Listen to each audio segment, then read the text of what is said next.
اصل میں توکل کا مطلب کیا ہوتا ہے؟ توکل کے اندر کچھ انگریڈینٹس ہیں، ان کو آپ ملائیں گے تب جا کر کے توکل بنے گا۔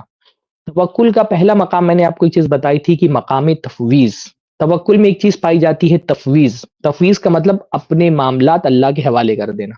جیسے رسول اللہ صلی اللہ علیہ وسلم سوتے وقت جو دعا پڑھتے تھے، فوضت امری الیک، اللہ تعالیٰ میں نے اپنا امر، اپنا معاملہ، اپنا مسئلہ تیرے حوالے کر دیا ہے۔ تفویض ہونی چاہیے۔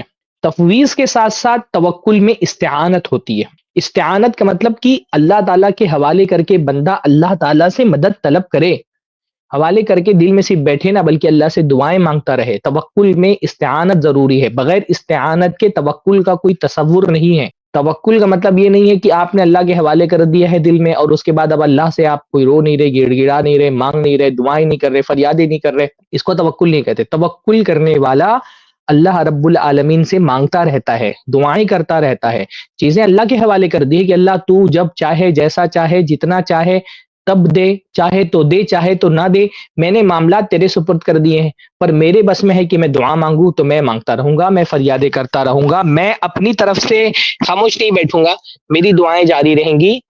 وابستہ رہ شجر سے امید بہار رکھ، میں شجر سے وابستہ رہوں گا، اپنے طور پہ میں دعائیں کرتا رہوں گا اور امید رکھوں گا کہ انشاءاللہ تعالیٰ ایک دن بہار آئے گی، ایک دن مرجھائے ہوئے پھول کھلائیں گے۔ میں اپنی محنت کرتے رہوں گا، لیکن میں اپنی طرف سے دعا میں کوئی کوتاہی نہیں کروں گا۔ وَلَمْ أَكُمْ بِدُعَائِكَ رَبِّ شَقِيًّا، اللہ تعالیٰ تجھ سے دعا کر کے میں کبھی نامراد نہیں رہا، تو میں اپنی طرف سے کوئی کوتاہی، کوئی کمی نہیں کروں گا۔ توکل بغیر استعانت کے نہیں ہے۔ اسی طرح توکل میں ایک چیز پائی جاتی ہے رضا۔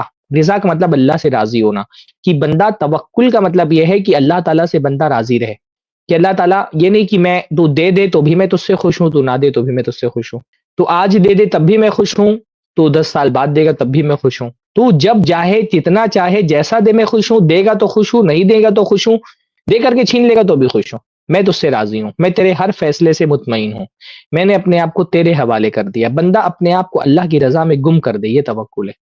حضرت ابراہیم علیہ السلام دیکھیں، اللہ تعالیٰ سے جوانی سے دعا مانگ رہے ہیں، ربی حبلی من الصالحین، ربی حبلی من الصالحین، بھروسہ ہے اللہ پر، مانگے جا رہے دعا، مانگے جا رہے دعا۔ جوانی کی دعا بڑھاپے میں جا کے قبول ہو رہی ہے، پر کوئی شکوہ نہیں ہے زبان پر کہ اللہ تعالیٰ عمر ختم ہونے کو آئی ہے تو اولاد عطا فرما رہے، کوئی شکوہ نہیں زبان پر۔ کیا کہہ رہے ہیں؟ الحمدللہ الذی وہب لی علی الکبر اسماعیل، ٹھیک ہے اللہ نے بڑھاپے میں ہی دیا، پر ساری تعریف اللہ کے لیے کہ اللہ نے بڑھاپے میں اسماعیل جیسی اولاد دے دی، بڑھاپے میں دی پر دی، اللہ کا بہت بڑا فضل ہے، اللہ رب العالمین کا بہت احسان ہے، ساری تعریف اللہ کے لیے، بڑھاپے میں مل گیا، اللہ تعالیٰ نے کہا واپس دے دو، تیار ہو گئے، چھری اٹھایا اور گردن پر رکھ دی، تیار ہو گئے اپنے لی ہوئی نعمت کو واپس لوٹانے کے لیے۔ یہ توکل ہے، یہ توکل ہے کہ کوئی بندہ اپنی مرضی کو اللہ کی مرضی کے سامنے گم کر دے، ہر حال میں راضی برضا ہو تو مزہ دیکھ، دنیا ہی میں رہتے ہوئے جنت کی فضا دیکھ۔ جو توکل کرنے والا بندہ ہوتا ہے وہ اللہ کے ہر فیصلے سے ہر حال میں راضی ہے، اللہ تو دے دے، تو نہ دے، تو آج دے، تو کل دے، تو جتنا دے، جیسا دے، جس طرح سے دے، میں تیرے ہر فیصلے سے راضی ہوں۔ رضا بہت ضروری ہے، توکل بغیر رضا کے نہیں ہوتا ہے، رضا بہت ضروری ہے۔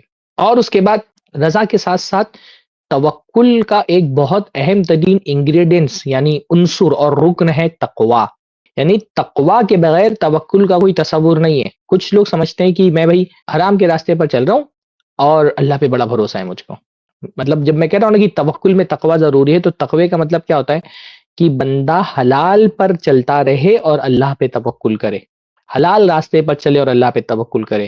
گھر میں غریبی ہے، فقیری ہے، فاقہ کشی کی نوبت آ گئی ہے، پر بندہ یہ سوچ رہا ہے حرام کے راستے کھلے ہیں، میں حرام کے راستے پر چل کر کے اپنی مصیبت دور کر سکتا ہوں، میری فقیری کا علاج ہے، میرے پاس کوئی سودی کاروبار ہے، میرے پاس جوا کھیلنے اور دوسرے راستے ہیں جن سے میں اپنی غریبی کو امیری میں بدل سکتا ہوں، اپنی فقیری کو عیاشی میں تبدیل کر سکتا ہوں، میرے پاس راستے ہیں، وہ راستے حرام کے ہیں۔ توکل کا تقاضا یہ ہے کہ بندہ حرام کو ترک کر دے، حلال راستے پر ڈٹا رہے اور اللہ سے امید رکھے کہ اللہ تعالیٰ اسی حلال راستے سے میرے لیے کوئی سبیل پیدا کرے گا۔